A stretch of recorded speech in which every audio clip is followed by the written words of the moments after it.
Hi, everybody. It's the 23rd of October, 2023. Just joining in because I spilled water all over my screen, so I couldn't actually see anything. Had to clean that up. Strange things happen sometimes. That was the weirdest of my technical difficulties in the last while. Hi, BUSD123. Nice to have you with us. So, how many of you guys have been paying attention to the crypto market in the last few days? Probably more of you than usual. Things have gotten interesting. Last time I looked, the coin market cap, fear and greed was at 55, so much higher than any other time so far this year, the highest having been 52 from what I can remember since I started this show. So let's get into the news. Top U.S. investors rally for change in China investment limitations. It's high time the U.S. revisits its stance on investment limitations in China. The very fabric of America's competitive edge in the global market is threatened, and our financiers know it. The Biden administration's recent moves to tighten the purse strings on U.S. investment in specific Chinese sectors have, unsurprisingly, ruffled more than a few feathers. Back in August, President Biden took a stance that resonated as somewhat hasty by signing an order that curtails U.S. investment in sectors like quantum computing, advanced chips, and artificial intelligence in China. He aimed to reduce the transfer of U.S. capital and prowess to the Chinese military. While the intentions were clear to safeguard our national security, the implications of such a move have a broader, potentially debilitating ripple effect. In a classic case of throwing the baby out with the bathwater, the order didn't just ban specific investments. It forced investors to jump through bureaucratic hoops, notifying the government about their movements. The Treasury, now burdened with the colossal task of decoding this executive order into workable rules, is being bombarded with grievances. The outcry isn't just from individual investors. American banks, manufacturers, and industry groups are alarmed at the murky waters the order has cast over investment channels. They fear the ramifications for domestic innovation and call for a reconsideration of certain restrictive provisions. Let's not gloss over the words of Andy Barr, the Kentucky Republican leading the House's Financial Institutions Subcommittee. He astutely pointed out the risk of blindly enabling investors to jeopardize our national security.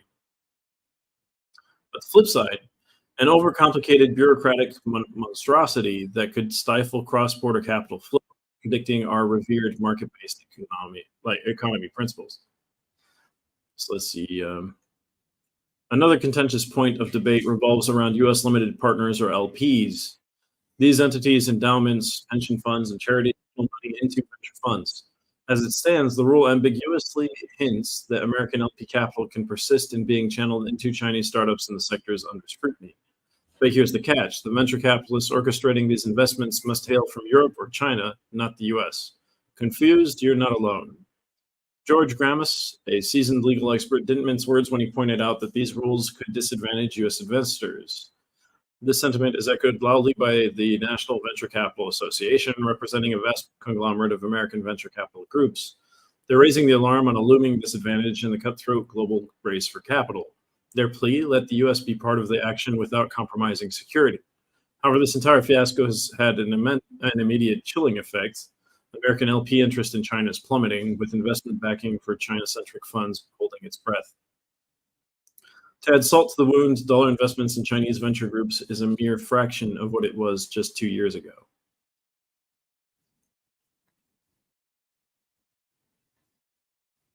I see this more as a problem for China than American investors. There are many other places to invest, so I don't really see the problem here as much for anybody that's not trying to build something in China. The U.S. intensifies its battle against crypto details. Hi, Sigel user AABB94. Nice to have you with us. The U.S. is ramping up efforts to monitor and control opaque cryptocurrency transactions. Focus on crypto mixing services, which obfuscates transaction trails. The recent Hamas attack on Israel accelerates scrutiny, leading to the shutdown of 100+ accounts on Binance,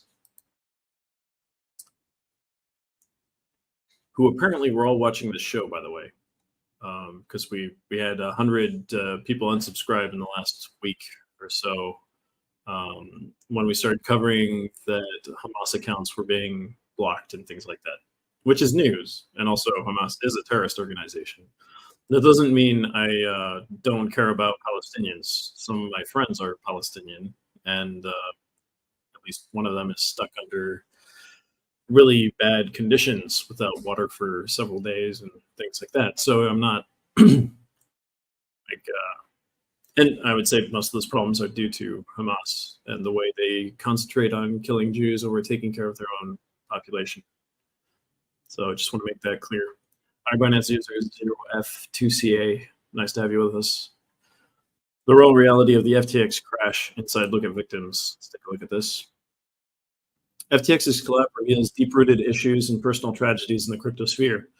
Nishad Singh, FTX's former head of engineering, exposed emotional and mental distress due to alleged fraud. Singh believes FTX was working towards altruistic goals until discovering financial discrepancies.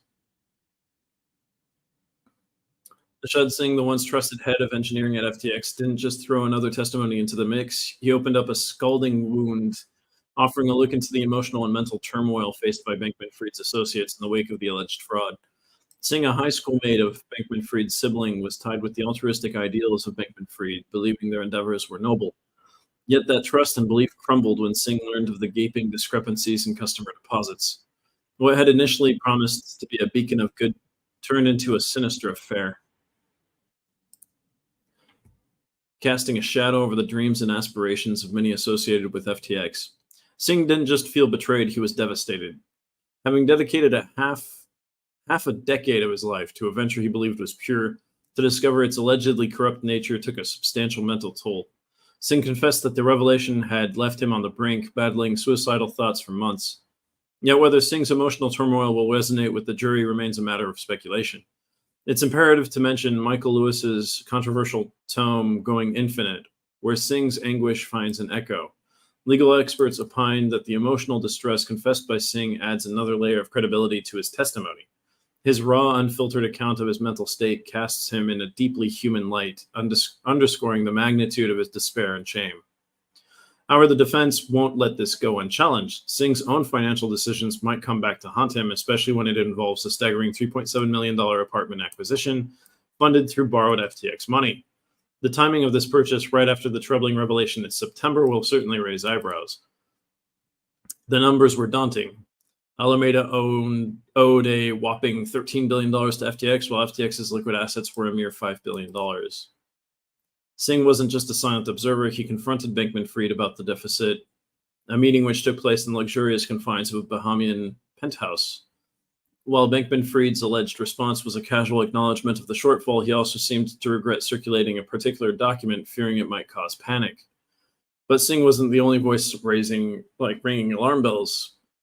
Ken Sun, the erstwhile general counsel for FTX's international endeavors, added another layer of intrigue with his testimony.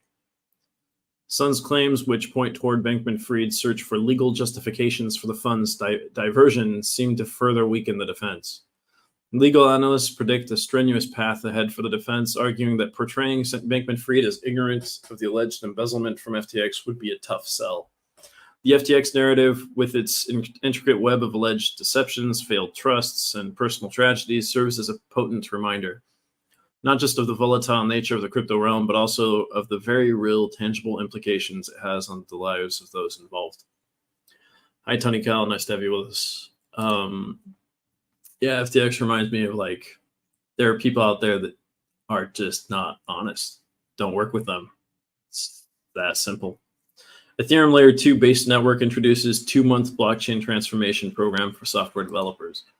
Right now, it's a lot easier to find people that are honest, especially if they've been building projects for a long time or the last year, because in the last year, there hasn't really been any money to be made because of the bear market. So if somebody's been building something for a long time in this market, there's a higher chance that they're being honest about things. If they built something in a week and threw it into production and started getting users on it, that's a different story. That might be a quick money grab. Just some things to think about when you look at projects. Base Bootcamp bridges software to blockchain skills gap.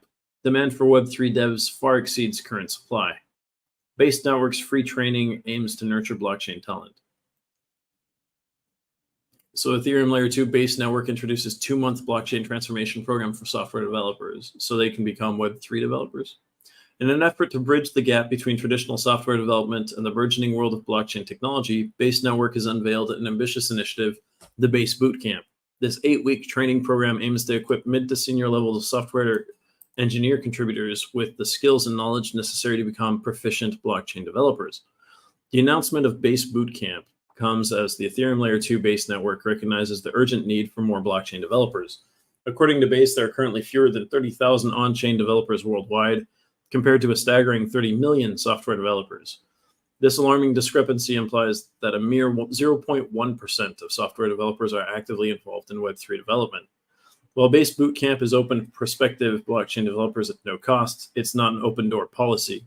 The program targets mid to senior level software engineering individual contributors, and candidates are required to undergo a selective application process to secure a spot.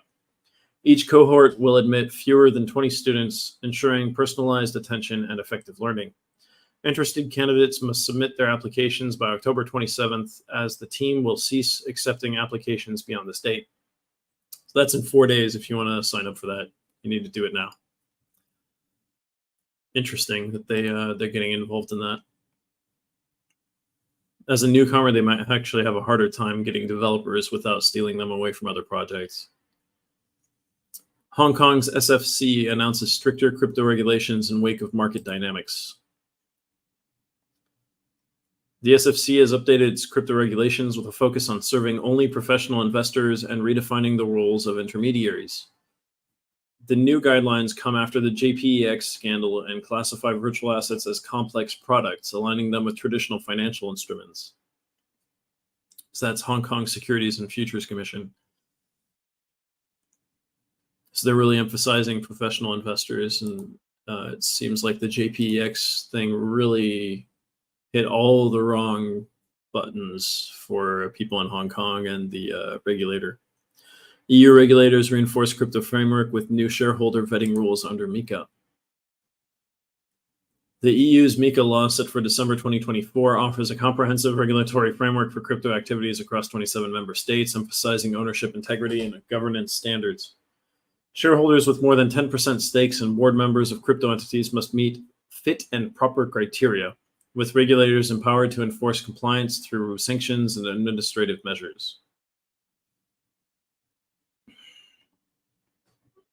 Right now, it's in consultations by the European Banking Authority and European Securities and Markets Authority. But I literally haven't read a piece of law or legislation from the MiCA system yet. So they're going to make sure that everybody that runs a crypto company is fit and proper to run a company in general, it seems like. It almost seems like they should do that for everything. US SEC and Ripple gear up for November 9 showdown in pivotal XRP lawsuit. The SEC and Ripple Labs are set for a critical meeting and confer session on November 9th to discuss potential remedies concerning Ripple's alleged Section 5 violations. Despite the ongoing lawsuit, the company has celebrated 2 major victories, Judge Torres ruling that XRP sales and secondary platforms aren't securities. Regulatory concerns mount as FTX trial reveals alleged financial misconduct. Former chief executive officer Alameda Research, an FTX-affiliated trading firm, has pointed the finger at FTX co-founder Sam Bankman-Fried. So Caroline Ellison's accusations have ignited a firestorm within the crypto community. Ellison's testimony highlights the challenges and potential misconduct within the cryptocurrency industry. We've talked about that at length in the last week. Crypto advocate Tom Emmer enters race for House Speaker. Republican Representative Tom Emmer has announced his bid for the House speakership. The House is currently in the legislative standstill after Jim Jordan's defeat and McHenry's interim leadership. Emmer, the third-ranking Republican, is viewed as a strong contender to resolve this deadlock. Does he have the votes? I guess we'll find out.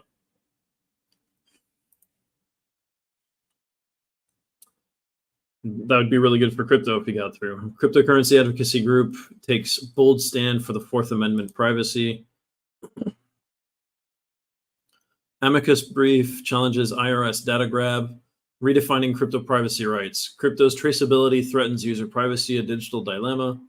Harper versus IRS sets precedent for protecting digital privacy rights.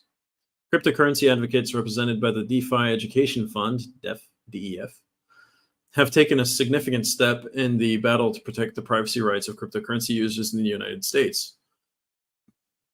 In response to a 2017 court order that compelled Coinbase to disclose data from over 14,300 users to the IRS, DEF has filed an amicus brief with the U.S. Court of Appeals for the First Circuit. This action supports James Harper's appeal against the IRS and aims to curtail unfettered government access to users' transaction history on cryptocurrency platforms. The amicus brief filed by the DeFi Education Fund underscores the importance of considering the unique features of blockchain technology when evaluating the Fourth Amendment of the U.S. Constitution. The Fourth Amendment, designed to protect individuals from unreasonable government searches and seizures, is at the center of this legal battle. DEF contends that this constitutional amendment must be reinterpreted to strike a balance between law enforcement's investigative powers and an individual's right to financial privacy in the digital age. One of the key arguments made by DEF is the necessity of adapting the Fourth Amendment to the realities of the digital era. In the words of DEF, when old precedents meet new technology, courts must assure the preservation of that degree of privacy against government that existed when the Fourth Amendment was adopted. This assertion underscores the need for a modern interpretation of the Fourth Amendment that takes into account the digital nature of financial transactions. Hello, Akelin662001. Nice to have you with us, as well as Binance users B4217 and 0BCEA. DEF references the case of Carpenter versus United States to reinforce its stance that the Fourth Amendment seeks to restrict the U.S. government's ability to obtain data from third-party platforms like Coinbase.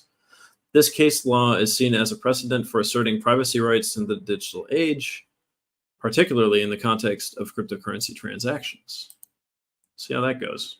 That'll be an interesting court case as well. There's a lot going on in the courts. SEC holds ground on Ripple charges as Gensler eyes further battle.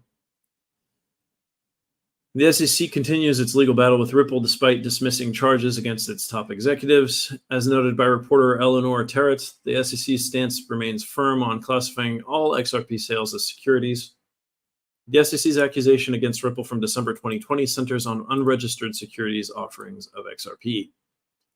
So there's a lot going on there. Ripple sees the light as SEC dismisses exec charges, but appeal lingers for 2024. Talked about that. Oops. Let's go to, went to too many pages. Go to page 5.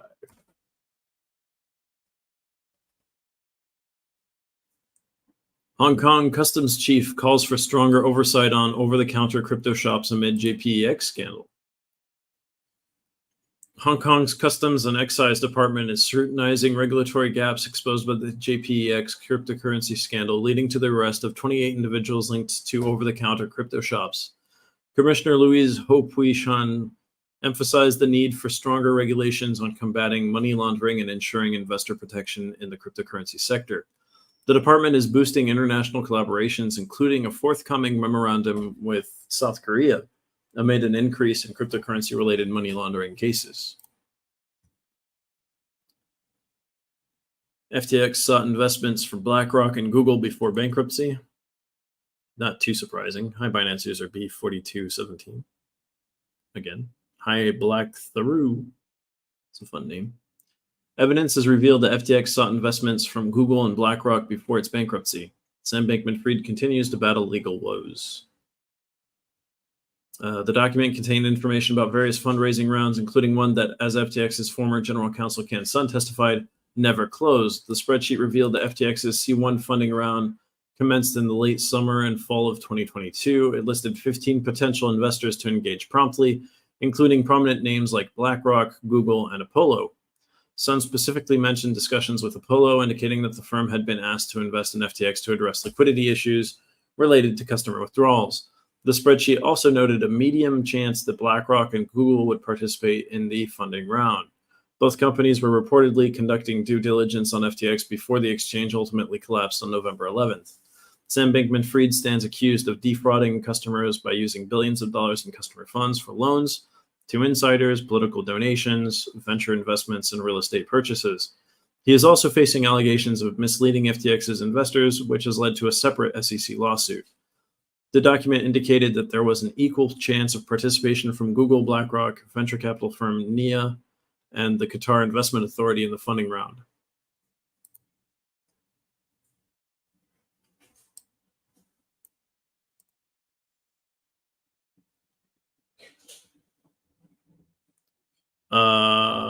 Hi Binance user A86E5.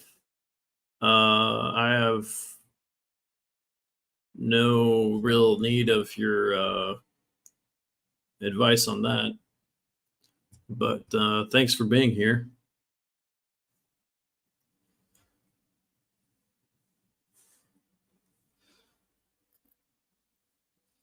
Vitalik Buterin reveals worries about the future of Ethereum. Like, I don't have to ask forgiveness to God for labeling Hamas as a terrorist organization. Hi, Binance user 5A66F. Nice to have you with us. I'm in good standing with the Almighty, if that's your question. Ethereum co-founder Vitalik Buterin has discussed at length his worries about the future of Ethereum, effects and challenges of AI in the crypto sector.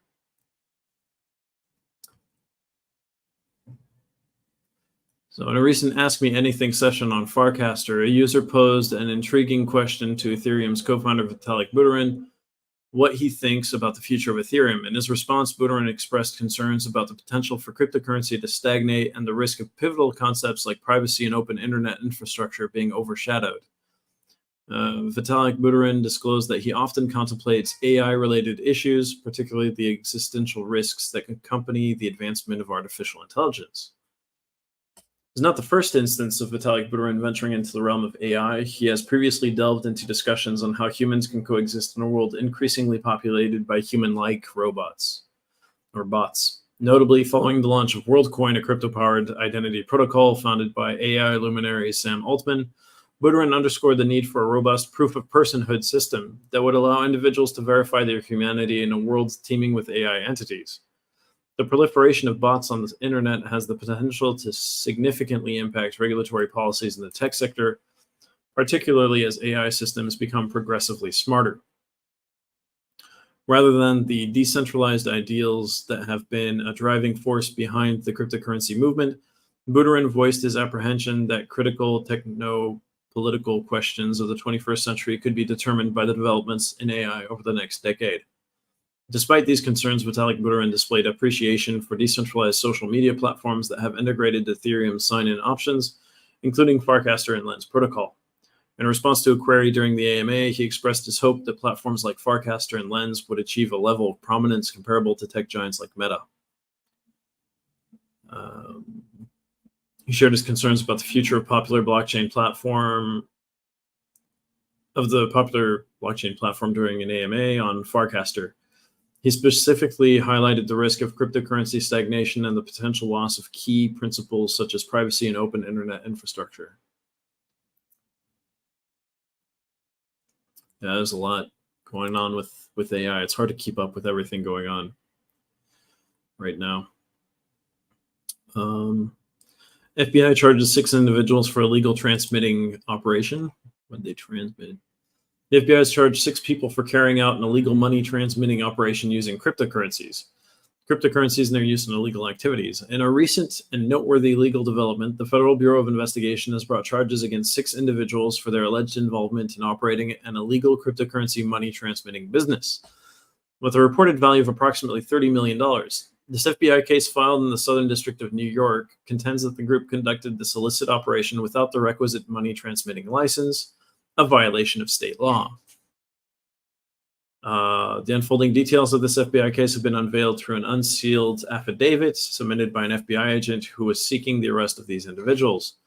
The 6 individuals at the heart of this case are Shailesh Kumar Goyani, Brijesh Kumar Patel, Hiren Kumar Patel, Nainish Kumar Patel, Nilesh Kumar Patel, and Raju Patel.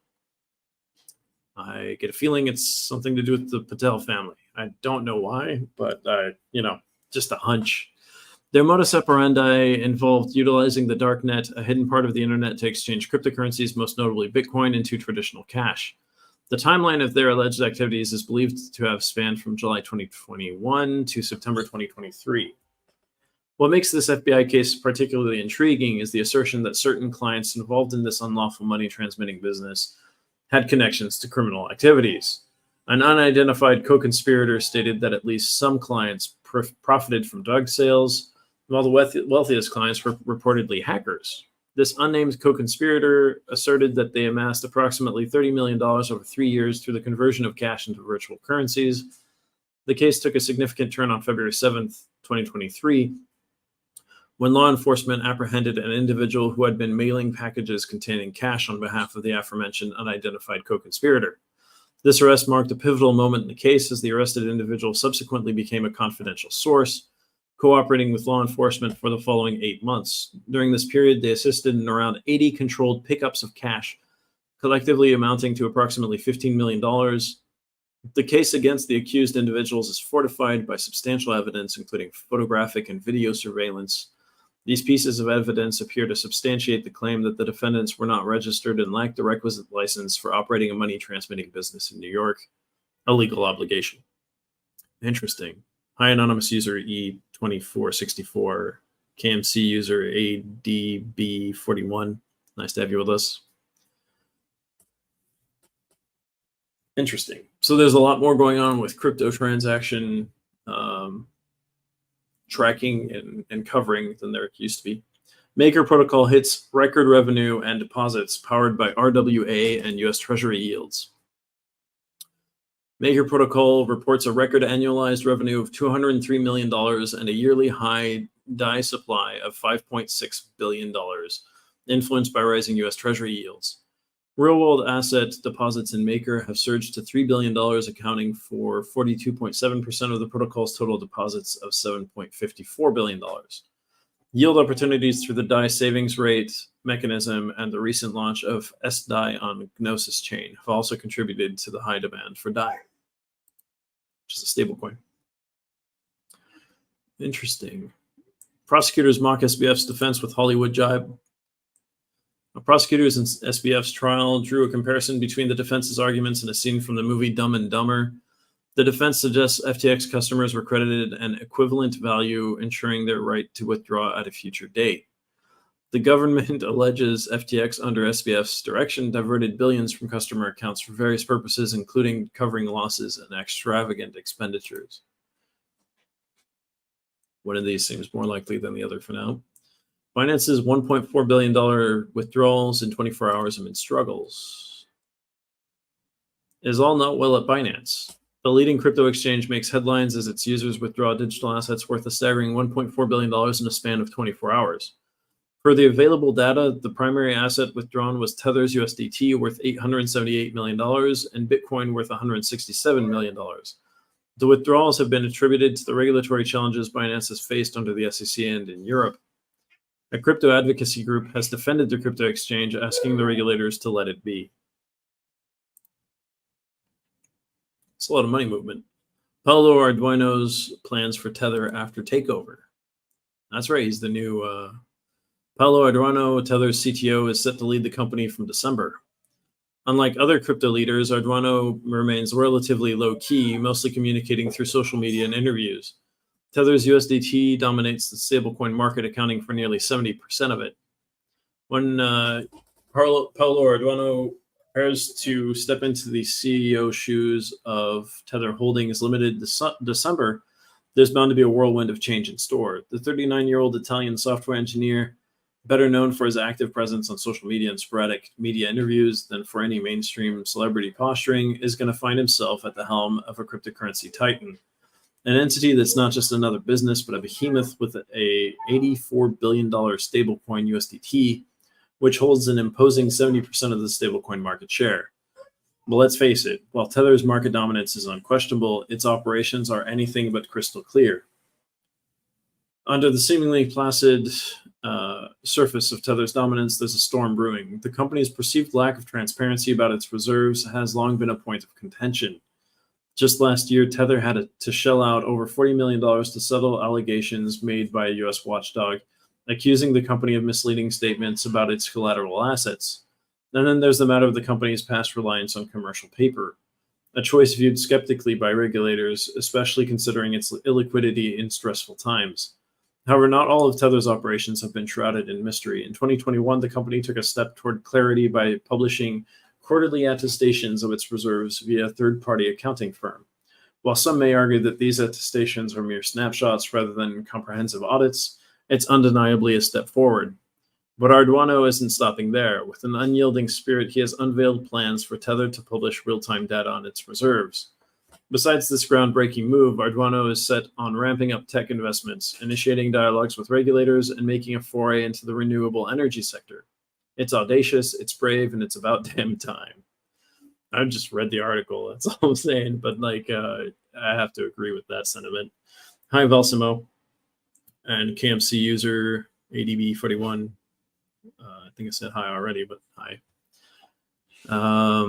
Incorporated far away in the British Virgin Islands, Tether's operations have remained as elusive as its location. With no public offices or an independent board, the company's structural intricacies remain a mystery. As of May, Tether, with Arduino at its technological forefront, oversaw the operations of USDT with a team of 60. An ambitious Arduino hopes to see this number grow to 90 by the end of 2023. The assets buttressing this mighty stablecoin predominantly consist of short-dated US Treasury bills.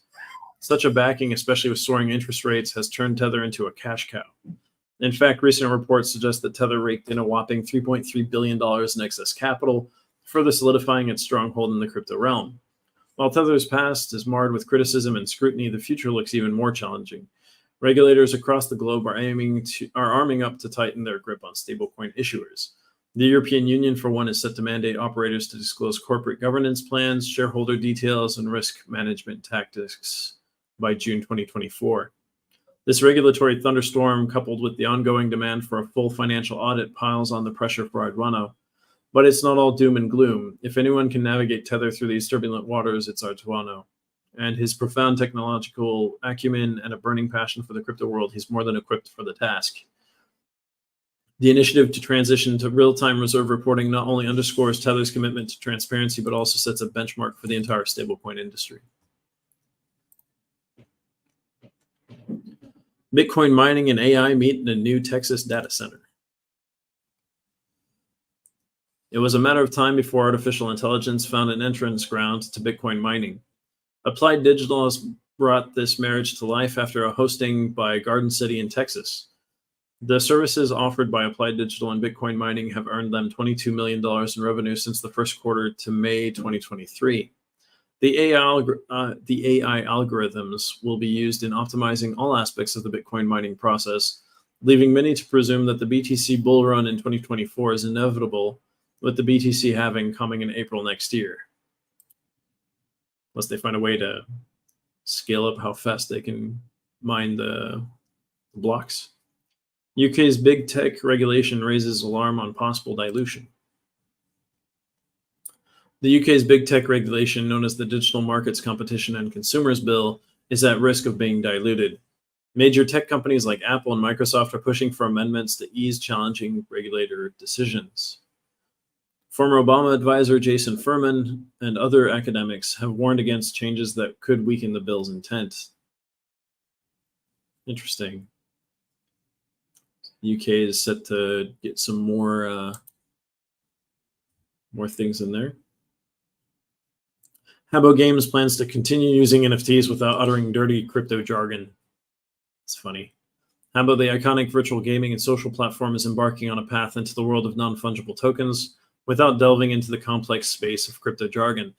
Many companies are shifting away from the crypto jargon and restructuring to make it easier for their users to adapt well to the changing technological and financial landscape. The Habbo NFT avatars are minted on the Ethereum network mainnet. Nice. That's one way to do it.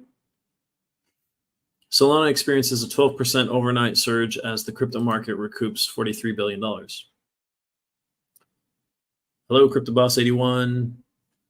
Hi, MH Hitchum.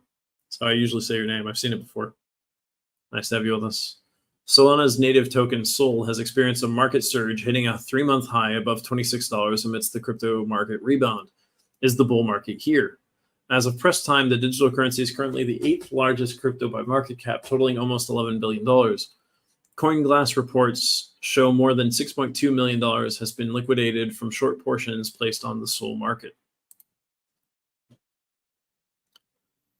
It's looking rosier and rosier in the last few days for blockchain and crypto in general. Again, Binance leads with an important update concerning SHIB and Doge. Binance is restructuring its market with the removal of spot trading pairs on its platform, directly affecting Shiba Inu and Dogecoin. Binance reported using periodic reviews on all listed digital assets in its network and may decide to delist certain pairs based on various factors. Binance asserts in its post that users who hold positions in the above liquidity pools will automatically receive their deposited assets in their spot wallets. The delisting of specific spot trading pairs has had an influence in the crypto space, but hasn't been enough to cause significant market shifts just yet.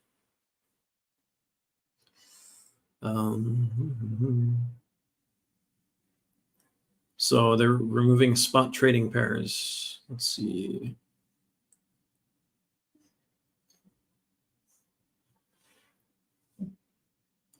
Yeah, probably has to do with regulations.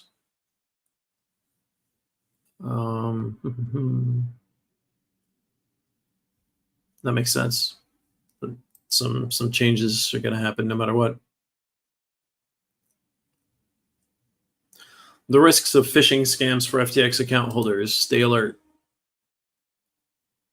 To date, the collapse of FTX and its sister company Alameda Research have been a pain for crypto investors, and hackers have taken advantage of the loophole SBF created.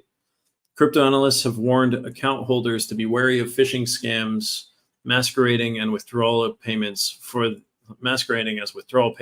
beleaguered crypto exchange. Part of the message in the email states that if the guidelines are followed, the creditors won't have to endure the waiting period or the court ruling. Yeah, if they promise anything that's not publicly available knowledge, then they're probably lying, right? China doubles down on cryptocurrency crackdown. Central bank governor reiterates stance. Pan Gongcheng, China's new central bank governor, emphasizes regulatory compliance and introduces a 5-point plan to maintain financial stability. The plan targets various financial risks, including fake gold exchanges, third-party asset management companies, and illegal fundraising activities. These measures align with China's ongoing efforts to regulate its financial sector, including a crackdown on illegal cryptocurrency activities and the introduction of its own digital currency, DCEP. Yep, they want everybody to use the digital yuan, and then they'll break anything else that they can. Makes sense in their logic of centralization. Weekly crypto price analysis. Weekly crypto price analysis shows most of them have been trading near their resistance level with bullish momentum building up. Bitcoin price analysis has rallied above $29,000 in the past few days, but remains near its crucial resistance level of $30,000, which it broke today. Ethereum has been trading above $1,600 levels with a strong buying pressure amount gaining. We'll look at crypto market cap later, and we'll talk about the what's going on as of today. Is the U.S. Treasury's latest alert enough to stop Hamas in their tracks? The Financial Crimes Enforcement Network, FinCEN, a U.S. Treasury agency, has issued an urgent alert to financial institutions, warning them to be vigilant against potential funding streams for Hamas, particularly in the cryptocurrency space. The alert comes in the wake of recent attacks by Hamas that have impacted not only Israelis, but also U.S. citizens and people from other countries, urging institutions to identify and report any suspicious activity. Financial institutions are called to be proactive and aligned with government efforts to prevent the financing of terrorist organizations such as Hamas, as their role is critical in either facilitating or blocking such illegal transactions. Yeah, I should have been doing that before, to be honest.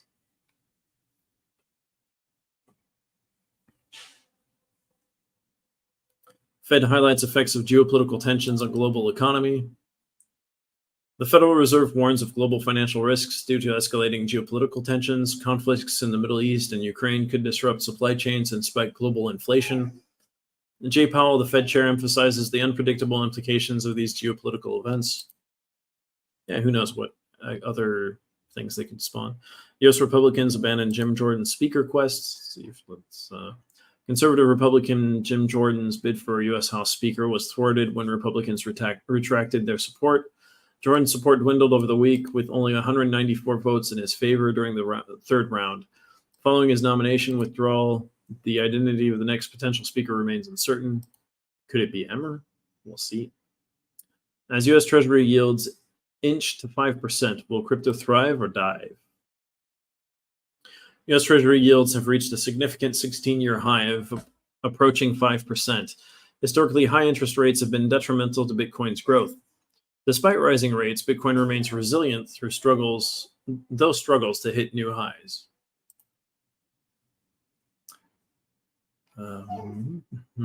Week 3 of SBF trial, the highlights you can't miss. I think we've discussed these, but we'll see if there's anything we missed. Government called 10 witnesses, making this week the busiest. Judge Kaplan expressed disappointment with some of the government's choices in witnesses. Defense set to begin its case on October 26th. That's in 3 days. Third week of SBF trial concludes with increasing tension in the courtroom. The world's charging ahead in crypto, and where's the U.S.? The U.S., historically a technological giant, now lags in the evolving crypto landscape. The crypto euphoria of 2022 saw significant setbacks with crashes like Luna and issues with FTX. Increased scrutiny from the U.S. Securities and Exchange Commission led to actions against platforms like Coinbase and Binance. The U.S. is trailing in many ways. Patricia unveils new debt management plan as app relaunch nears. Patricia's CEO, Fujiro Hanu, announces a new option allowing customers to convert owed funds into company shares as part of a broader fundraising and debt reorganization strategy. A video circulates showing agitated users demanding their money, but Hanu clarifies that Patricia operates remotely and the office in the video as an innovation hub. The Patricia app is nearing its relaunch, with some beta testers already redeeming their internal debt management tokens known as Patricia Token, PUTX. Is the U.S. Treasury's latest alert enough? Okay, I already read that one. KT Corp and Jasmine Group partnered to develop Thai language-based LLM service. Let's check this out. KT Corp and Jasmine Group are partnering to create a Thai language-based AI model for Southeast Asia, aiming to tap into a growing $7.65 billion AI market by 2030. KT Corp shares technology from its upcoming AI service, MIDM, while Jasmine Group analyzes the regional market and builds a GPU farm for computational power. The collaboration seeks to strengthen Thailand's AI industry and establish a strong presence in Southeast Asia, driven by technological expertise and market insights. That's a major South Korean mobile carrier, by the way, KT Corp. I think it's KT stands for Korea Telecom, I believe, if I'm not mistaken.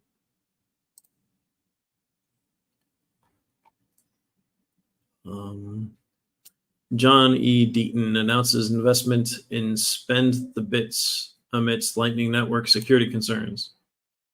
Spend the Bits, Spend the Bytes. John E. Deaton announces his involvement with Spend the Bits as both an angel investor and its chief legal officer. Deaton endorses Spend the Bits as a superior alternative to the Lightning Network for spending Bitcoin.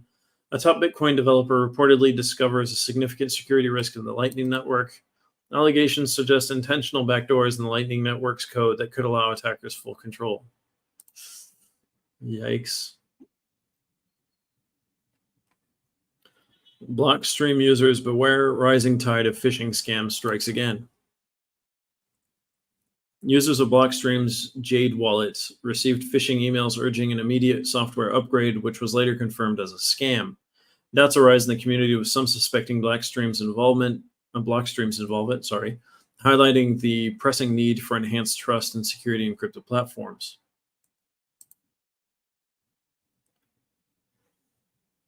Hi, Tom Hank 00 and Karima. Nice to have you guys with us.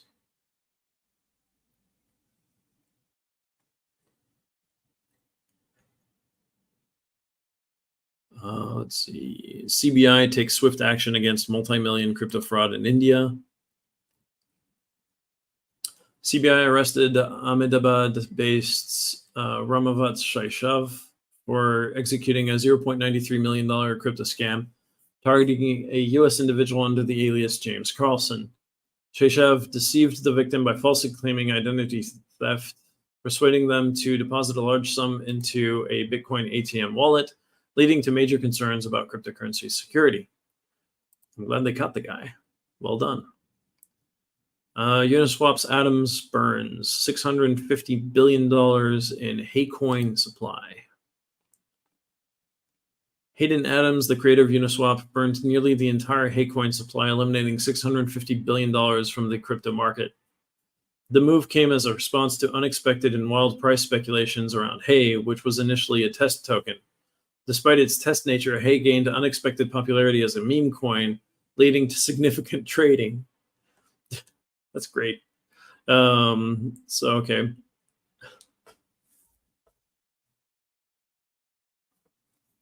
You could buy hay and sell hay, like digital hay. Oh, man. Doge co-creator Marcus challenges U.S. wealth taxation strategy. Billy Marcus, also known as Shibatoshi Nakamoto. Because Shiba, yeah, I get it. Co-founder of Doge. Criticizes the U.S. tax policies on wealth and cryptocurrencies. Marcus extends his criticism to U.S. cryptocurrency taxation, highlighting the paradox in the government's valuation of digital currencies versus their tax policies. Marcus admits to a nuanced view of the crypto space. He values Bitcoin and Ethereum, but has a strong aversion to ERC-20 tokens. Interesting. Jeremy Hogan reveals turning point in Ripple case. Charges against Ripple's executives have been dropped, marking a significant shift in the legal battle with the SEC. Attorney Jeremy Hogan highlights that the case effectively concludes with no significant twists anticipated in the remaining hearings. The court's final judgment is expected next year, with current developments favoring Ripple over the SEC. Coinbase to delist 5 cryptos worth over $60 million. Coinbase is delisting 5 cryptocurrencies due to non-compliance with its standards. The affected tokens will, with a combined market value exceeding $60 million, will be officially removed from the platform on November 3rd, 2023. Despite the delisting, Coinbase assures investors that their investments are secure, with the affected cryptocurrencies remaining available for withdrawal. So those, the significant decision impacting Crypterium, CRPT, MXC, QuantStamp, QSP, Ren, also Ren, and T-Food, which is Tone, T-O-N-E, was announced through a statement on the X platform.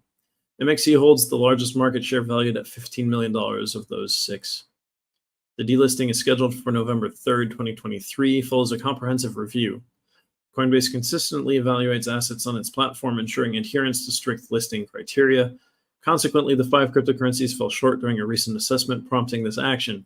However, the exchange confirms that investments will be recovered post-delisting. Affected assets remain accessible for withdrawal, safeguarding investor interests. All right. That's pretty straightforward. The Wall Street Journal urged to retract inflated Hamas crypto report. The Wall Street Journal mistakenly reported that Hamas obtained $90 million in cryptocurrency. Sam Callahan from Swan highlights the need for the Wall Street Journal to retract the incorrect information. Politicians use the Wall Street Journal's misinformation to challenge the safety of cryptocurrencies. Well, the difference between cryptocurrency and old school cash is that we can actually find out the numbers and track everything, because everything's on the blockchain. Bank of America CEO discusses economy and interest rates. The CEO of Bank of America, Brian Moynihan, has given his opinion about the economy and interest rates, the impact of interest rates on the financial sector. As with an interview with Fox Business. According to Bank of America's research team, Moynihan expects the U.S. economy to slow down in the middle of 2024, with annualized growth dropping to around 0.5% in the second and third quarters. He further noted that the Federal Reserve is likely to commence interest rate cuts during the middle to latter half of the same year. All right. Robert Kiyosaki makes a huge Bitcoin prediction. A renowned author, Robert Kiyosaki, has made a big prediction regarding the price of Bitcoin and other assets. Kiyosaki warns about the risks of holding the US dollar. So he's the author of Rich Dad, Poor Dad, and a bunch of other well-known books. And he has a YouTube channel and a bunch of other things. Really, Rich Dad Poor Dad is one of those books almost anybody that wants financial independence should probably read. Upland raises $7 million as it prepares for token launch. I actually read that book, by the way. Upland has announced that it has raised $7 million in a Series A extension raise. Long-term vision of the company in the blockchain space. Upland, a blockchain-based real estate collecting and trading game, has made waves in the world of cryptocurrency with its recent announcement of a $7 million Series A extension raise. The funding round was led by EOS Network Ventures, marking the fund's first foray into crypto gaming. This extension of their Series A comes on the heels of an initial raise of $18 million in 2021. The infusion of capital into Upland is geared towards enhancing the features of their location-based game.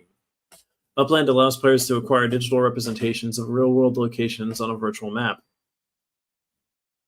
Hi, Abdul Sami. Thanks for the cheering gift, the Wagme.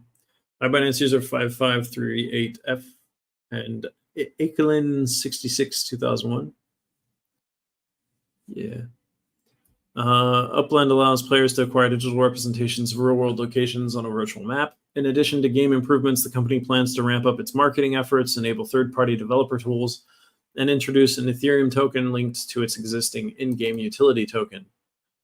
Upland's co-CEO and co-founder Dirk Lewith emphasized the vitality of the metaverse in his statement, asserting that it's far from a dying concept.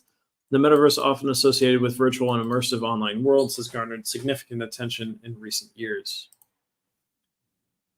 Hi, Cesar Baptista 99. Nice to have you with us. Police finally apprehend 50,000 Bitcoin Silk Road thief.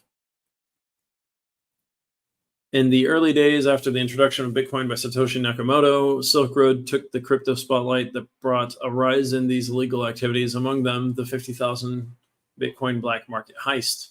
Silk Road facilitated anonymous and illegal transactions from all over the globe, including counterfeit documents and drug sales. Ross Ulbricht served as Silk Road's founder, while investigative reports point to James Zhong as the criminal mastermind behind the heist. Zhong was convicted and is now serving a one-year sentence at the Alabama Montgomery Federal Prison Camp, and U.S. authorities have decided to sell the assets.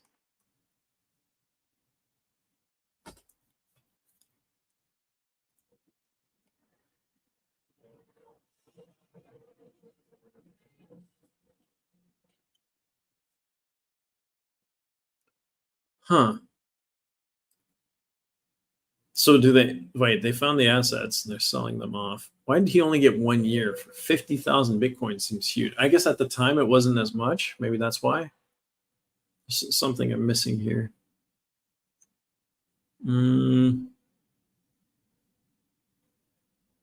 It was, okay. According to reports, James Zhong was the criminal mastermind behind the heist and was apprehended 2 years after the attack on Silk Road's dark web supermarket. Zhong was a computer expert living a luxurious life. Back in March 13th, 2019, Zhong called the police on a breaking incident that lost him 150 BTC, worth $600,000 at the time. He told the dispatcher, "I'm having a panic attack," but turned down the offer of an ambulance. Tried to explain his situation, stating, "I'm an investor in Bitcoin," which is like an online thing. The next flow of events led to his capture and the near end of a long manhunt trying to solve one of the biggest crypto heists of all time. Being their first crypto case, the police were unfamiliar with the matter, and Zhong sought professional help from private investigator Robin Martinelli. Agents from the Internet Revenue Service Criminal Investigation Unit were still on the 2012 Silk Road theft. Additionally, Chainalysis, a blockchain analytics company, discovered a transfer mistake Zhong made, and this led to the discovery of his involvement in the Silk Road's BTC heist. According to CNBC, Zhong transferred crypto worth $800 in accordance with the established banking rules, including the Know Your Customer process. This required the real names and addresses of account holders. The account was registered to Jimmy Zhong. The transaction took place in late September 2019, 6 months after his call to 911 about his house break-in. Zhong's investigation was covered by the Athens-Clarke County Police Department and IRS. The investigation proceedings led to the acquisition of enough evidence that led to his arrest. Zhong opened up to the agents behind the investigation. It was at this time they found $60 million to $70 million worth of BTC, that led him to believe his involvement in the Silk Road's theft.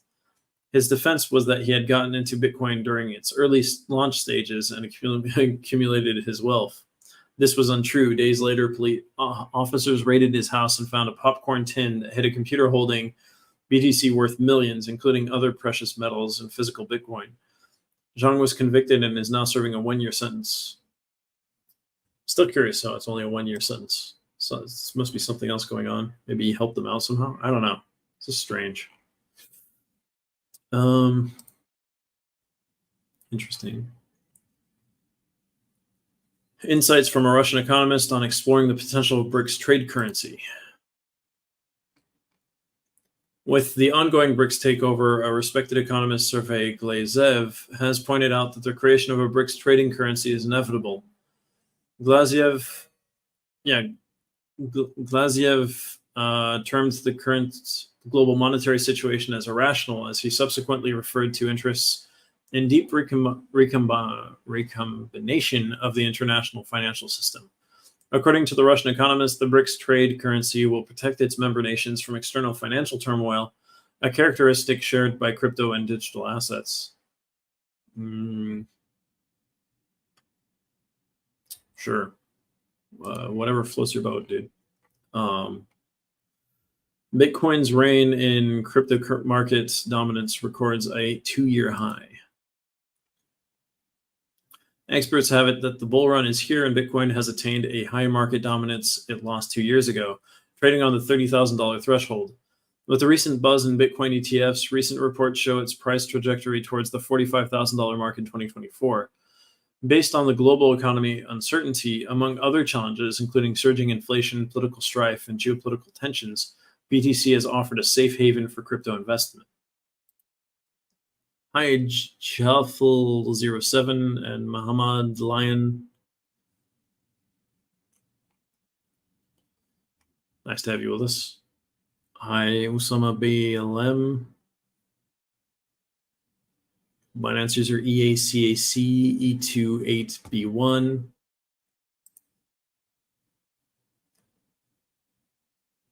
Crazy Dave, Chrono7.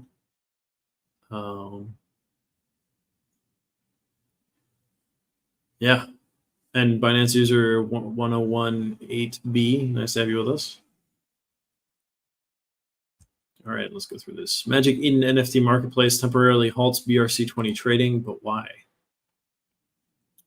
The NFT marketplace Magic Eden has recently made headlines with the temporal halt trade of Bitcoin BRC20. The announcement by the platform noted that the temporary suspension of the token will not affect other trading activities on the platform. One challenge that might have caused the Magic Eden to move on BRC20 might include smart contract vulnerabilities, scalability issues, or regulatory concerns. Two well-known crypto subjects in the ecosystem, Magic Eden and BRC20 Bitcoin ordinals, have come to a market crash. The growing crypto world has seen the realization of new innovations, including these NFTs.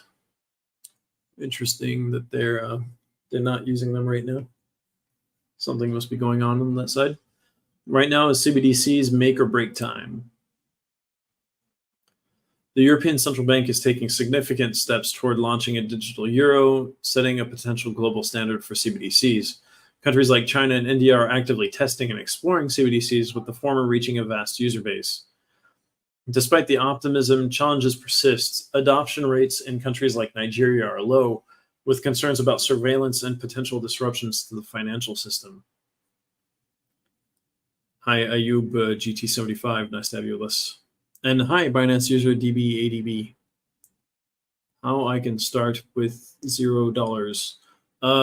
There's a box system on Binance you can check out. You can also go to different exchanges that have like small courses that can teach you how crypto works, and then you can get some crypto for going through the course. That's one way to start with $0. Plus, you learn some things, so it's interesting. I see that 1976. Crypto week filled with ETF rumors and BTC's volatility. Talk about that. Why is China investigating iPhone manufacturer Foxconn? China initiates an investigation into Foxconn, the primary manufacturer of Apple's iPhones, over alleged attacks and land use discrepancies. The probe coincides with Foxconn's founder Terry Gou running as an independent candidate in Taiwan's upcoming presidential elections. Historically, Beijing has targeted Taiwanese companies with regulatory probes during politically sensitive times. Just want to check something real quick. Which party is he running for really quickly?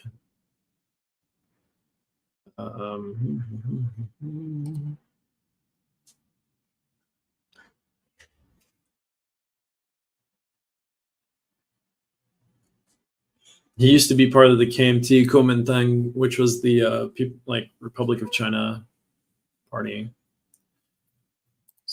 Interesting. So he's been an independent since. Okay.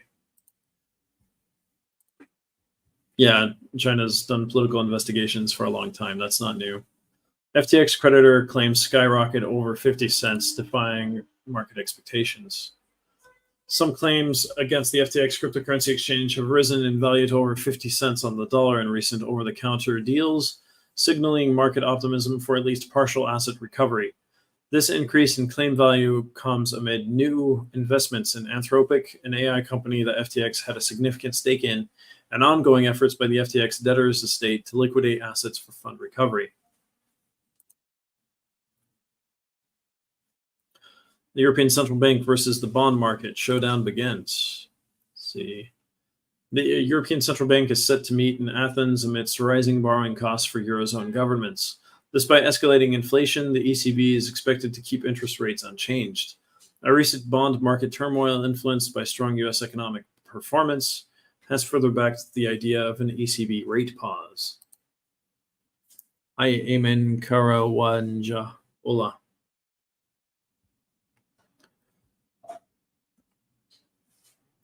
Is the U.S. bond market finally starting to calm down? The U.S. Federal Reserve's 18-month long campaign has caused significant shifts in the bond market.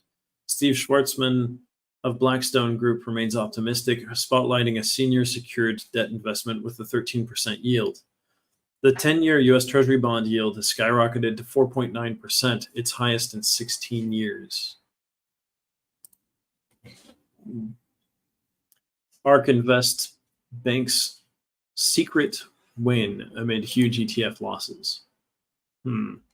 ARK Invest, led by Cathie Wood, has faced substantial losses with their flagship ARKK fund declining over 25% in recent months.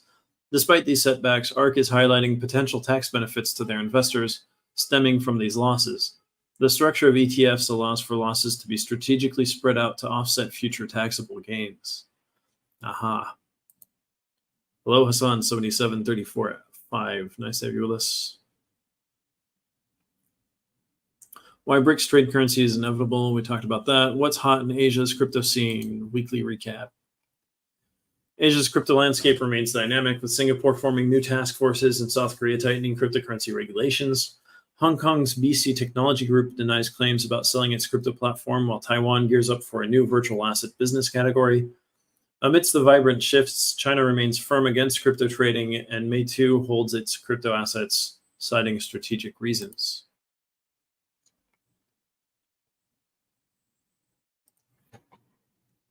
All right, last page, and then we'll go to CoinMarketCap after this. Have you considered using tarot cards and divine signals to predict the crypto market? Thai investors do. Gosh. Well, if technical analysis and market experts don't meet your criteria for help while investing in crypto, tarot cards and divine help will come in handy.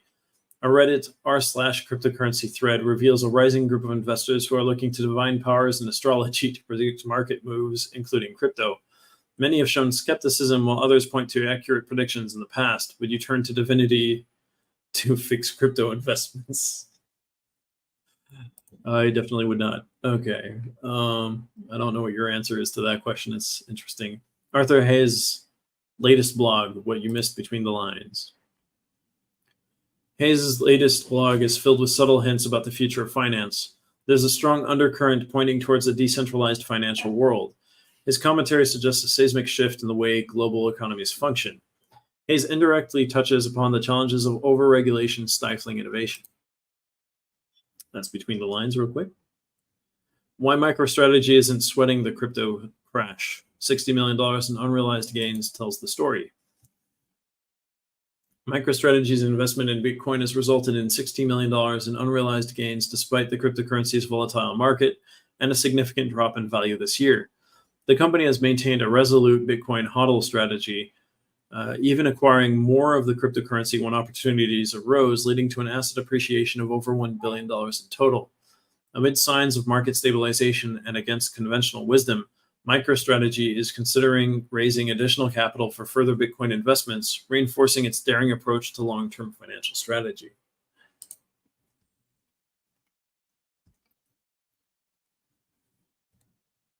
The SEC corruption claim pits Ethereum advisor against Gasparino.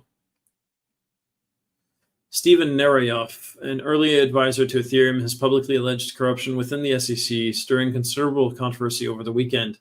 Narayoff's accusations are not isolated. They align with concerns shared by billionaires Mark Cuban and Elon Musk. Central to the dispute is the SEC's use of in-house judges for administrative proceedings. So he's an early Ethereum advisor, unleashed a storm over the weekend, alleging corruption within the SEC and implicating Fox Business journalist Charles Gasparino and possibly shielding corrupt officials. Narayoff's explosive comments come hot on the heels of billionaire investors Mark Cuban and Elon Musk's joint amicus brief in the SEC versus Jackie case, challenging the fairness of the SEC's internal proceedings. Cuban and Musk criticized the SEC's reliance on in-house judges for administrative proceedings, highlighting a contentious issue. They noted these processes often yield inconsistent results for those the regulator charges. Narayoff echoed these sentiments, emphasizing the need for an army to combat SEC injustices, an army, quote unquote. In a strategic move, Narayoff appealed to prominent figures in the cryptocurrency community, particularly the XRP proponents, to amplify his message to Cuban and Musk. He believes he possesses evidence crucial to substantiating their case against the SEC. However, Narayoff's assertions extend beyond the SEC, involving Gasparino, whom he accused of possibly stifling his colleague Eleanor Terrett to shield certain individuals. Narayoff contends that any media intervention to safeguard corrupt entities, especially relating to his and Ripple's wrongful prosecution, will not remain hidden. He warned of ensuing scandal should Fox Business side with former SEC Chair Jay Clayton. Responding fervently, Gasparino dismissed Narayoff's accusations as fabrications, branding them an idiotic conspiracy theory and hinting at legal action. This altercation caught the attention of Bill Morgan, an Australian lawyer following the SEC versus Ripple case. Morgan, reflecting on Gasparino's retort, pointed to the puzzling nature of the SEC's recent actions in the Ripple lawsuit. Specifically, the regulator's abrupt decision last week to drop charges against Ripple's executives Brad Garlinghouse and Chris Larson has fueled speculation among legal commentators and the XRP community. Many now suspect a settlement may soon materialize. Narayoff's allegations, Cuban and Musk's legal challenge, and the recent twist in the SEC versus Ripple case signal turbulent times for the SEC. These developments suggest a pivotal moment for those involved and potentially for the broader regulatory landscape governing emerging technologies and digital assets. Interesting.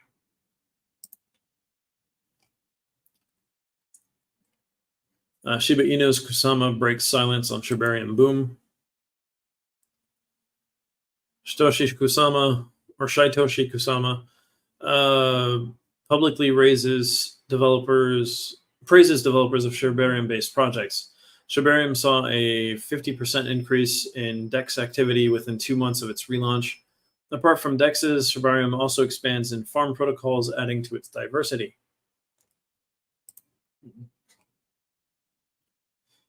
Pro-Bitcoin Javier Milei meets tough grounds in Argentina's presidential election. Argentina's election results are coming in, and pro-Bitcoin candidate Javier Milei failed to secure victory in the first round of the Argentine presidential election and is now set to face off against economy minister Sergio Massa. Javier Milei is an economic philosopher who has deeply rooted himself in classical liberalism. He calls himself an anarcho-capitalist. Argentina's new president will be confronted with an economy that is barely sustaining life. Central bank reserves are depleted. A recession is anticipated in the aftermath of a severe drought. and inflation is off the charts.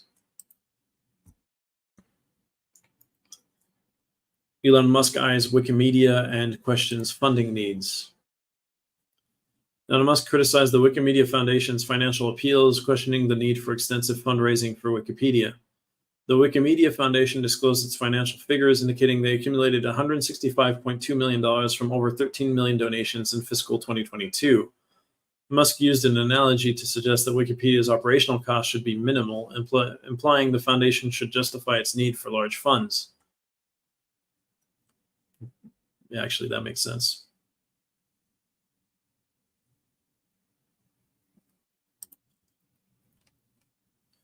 Binance integrates Polygon's USDC for enhanced trading options.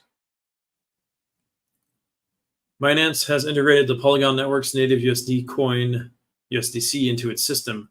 The bridged USD coin, known as Matic USDCE on Binance, is now available for spot, margin, and futures trading.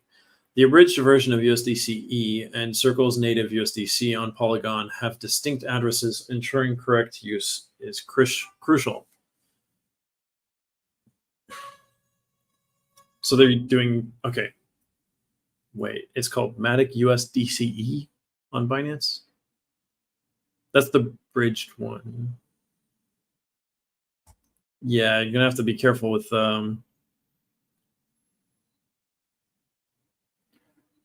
Okay, so Polygon Network's native USD coin, USDC, into its system. This move marks the exchange's growing commitment to enhancing the trading experience by diversifying its offerings. Notably, the platform's bridged USD coin, proof of stake, USDCE, known as Matic USDCE, is now available for various trading options. Okay, so there's both of them on the platform. It makes more sense. It took me a second. New analysis disregards Bitcoin pioneer Hal Finney as Satoshi Nakamoto. Since the advent of Bitcoin, there has been the question of who Satoshi Nakamoto is. Several pointed to Hal Finney. However, new data debunks these assumptions as untrue. Newly surfaced evidence reveals that when Satoshi Nakamoto was replying to emails on the new digital asset and Bitcoin traction, Hal Finney was competing in a 10-mile race. Hal Finney was the second person to use the BTC blockchain and the first to receive a Bitcoin transaction from Satoshi Nakamoto. Arguments on how the anonymity of the BTC creator serves the crypto industry continue to overlap. That's interesting that he was the first person to receive any from that guy. It's pretty cool. But it can't be him, right? If it is one person. Okay, Ethereum scroll scaling project surges with a staggering 15.20 million TVL. It's total vault locked funds, right? Ethereum scaling project Scroll achieves a significant TVL of $15.20 million, showcasing its potential as a leading Ethereum scaling solution. Leverages ZK EVM technology, replicating the Ethereum experience, and has partnered with ZK Sync, aiming to enhance Ethereum security and throughput. Okay, interesting. It's total value locked, TVL, by the way. Largely slim 14% SEC victory chance in Ripple lawsuit.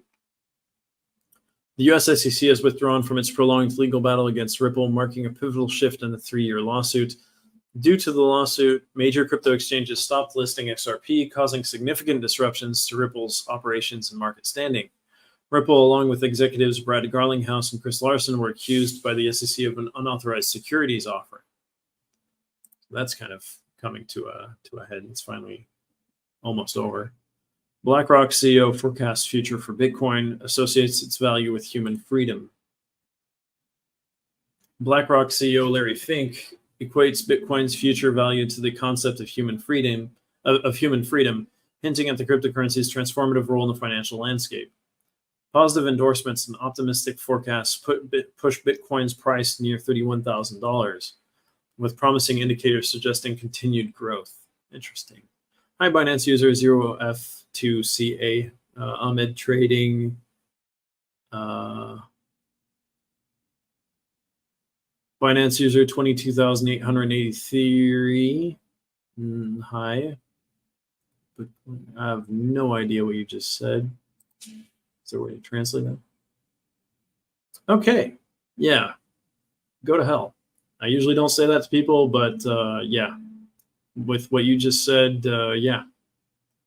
Don't care who you are, but you don't say stuff like that on the show. Goodbye. All right. We have some crazy racist comments all of a sudden here in the show, in the comments. So yeah, I usually don't get angry with anything, but yeah, that guy can clearly get the hell out of here. All right. Let's see who else is on here. Hi, Binance user B4 217. Nice to have you with us. Blizz. Yeah, it's interesting. The BlackRock CEO talking about freedom. They own a lot of the biggest companies out there. Positive endorsements and optimistic forecast push Bitcoin's price near $31,000 with promising indicators suggesting continued growth. Yeah, Binance user 22883 is someone that should be kicked off the platform. They're probably financing terrorism. That's all I'm saying as far as that. All right, so is that the end of the news for today? Yes, it is. Let's go look at trading.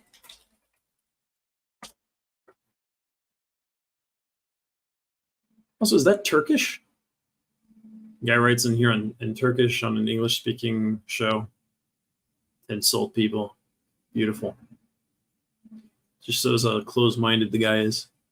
All right, so let's get into, first of all, let's start with the main cryptocurrency market cap information. The global crypto market cap is $1.16 trillion, a 2.05% increase over the last day. The total crypto market volume over the last 24 hours is $41.14 billion, which makes a 0.59% decrease. The total volume in DeFi is currently $4.5 billion, 10.93% of the total crypto market 24-hour volume. The volume of all stablecoins is now $36.98 billion, which is 89.88% of the total crypto market 24-hour volume. Bitcoin's dominance is currently 51.58%, an increase of 0.17% over the day. And the fear and greed index is at 55. Like I said, that's really high. We haven't seen that in ages. So BTC is at $30,709.20. $713.40. It keeps changing, but you get the idea. It's up 2.66% in the last 24 hours, 9.39% over the last 7 days. If you look at the chart, it's got this kind of pretty clear mountain climbing look to it, or hill climbing, depending on what kind of hills and mountains you look at and how you define the difference. Ethereum is at $1,679.30, up 2.78% in the last 24 hours, 6.12% in the last 7 days. And let's go look at the biggest losers today and then the biggest winners. I'm just going to do the top three because they're the only ones that are losing more than 1% right now. Aptos APT is down 3.64% to $5.88. ApeCoin's Ape is down 2.20% to $1.11. And Bitcoin BSV is down 2% in the last 24 hours to $50.11. Just so you know, these three went up 16.67%, 3.85%, and 30.73% over the last 7 days. So they've been doing quite well. The Trust Wallet token, TWT, is down 2.66% over the last 7 days, down 0.86% over the last 24 hours to $1.02. All the other ones in the negative that aren't stable coins are up in the last 24 hours or in the last 7 days. So it's a pretty good market right now, I'd have to say.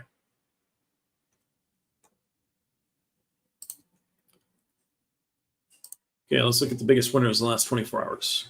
INJ from Injective, up 14.26% in the last 24 hours, 33.24% up in the last 7 days to $10.32. It went up a cent while I was reading it.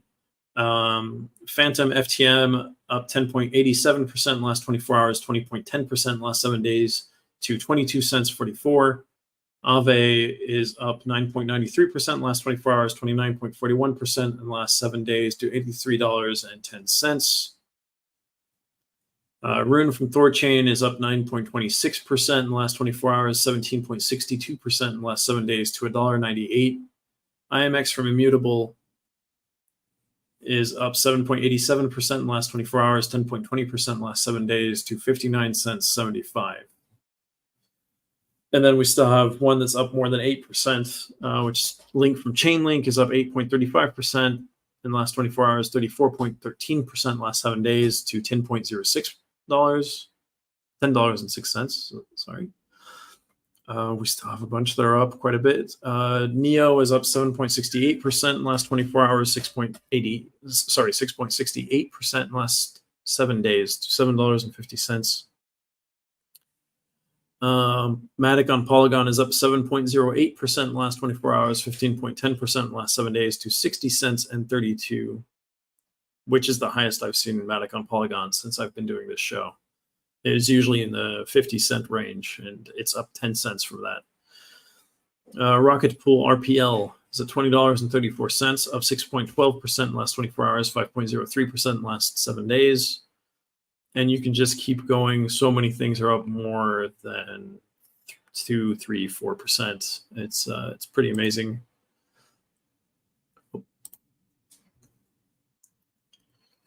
Let's look at the top ones again. So BNB is at $219.18, up 2.08% in the last 24 hours, 2.76% in the last 7 days. XRP is at 52 cents 87, up 1.97% in the last 24 hours, 6.5% in the last 7 days. Sold from Solana is at $29.16, up 1.59% in the last 24 hours, 25.45% in the last 7 days. It's getting closer and closer to $30, which is interesting. I didn't expect that to happen so fast. ADA from Cardano is at 2.33% up in the last 24 hours, 4.71% up in the last 7 days to 26 cents 38. Doge from Dogecoin is up 5.46% in the last in the last 24 hours, 6.74% in the last 7 days, 6 cents 416. TRX Tron is up 0.10% in the last 24 hours, 2.47% in the last 7 days to 9 cents 04. Ton from Toncoin is down 0.46% in the last 24 hours, but still up 10.98% over the last 7 days to $2.15. We talked about Matic on Polygon. We talked about Link. We haven't talked about Dot from Polkadot, up 4.27% in the last 24 hours, up 6% in the last 7 days to $4.01. So, hi, Crypto SP. Hey, 772, 628, 332. How are you doing? Hope you're doing okay. He says, hello and welcome to all of you, my dear ones, and those who are dear to me, with a rose and some kisses and hearts. Nice to have you with us. Hi, Grumuya. Nice to have you with us. Hi, Nisem 776 Y5 E7. Hi, Binance user B4217, Crypto SP, and Binance user EACAC. Sorry. And F734C. Nice to have you guys with us. Thanks for joining. So I think that's a wrap for today. For the record, I don't accept it when people call anybody else dogs or insult their people or say down with whatever country. In the chat, there are countries I don't necessarily like as much as others, but I don't insult them like that. This is a space for discussing crypto and blockchain. When criminal groups and terrorist groups from whatever country do something evil using crypto, we call them out for it, and we hope that their crypto gets taken away. We don't hate on groups of people specifically, as in like ethnic, religious, or whatever groups. That's not what we're about. We're about like actual factual news. So bringing that kind of hate and crap into this discussion was not acceptable. And that's just for the record, so you guys know. Feel free to like and subscribe for If you subscribe, you get notifications for the next time there's a show. And liking just lets me know that you enjoyed the format of the show. I make slight tweaks, and sometimes I change things based on feedback. So thanks for that. Have a great Monday, and see you guys later in the week, like tomorrow. Same start time. All right, see ya.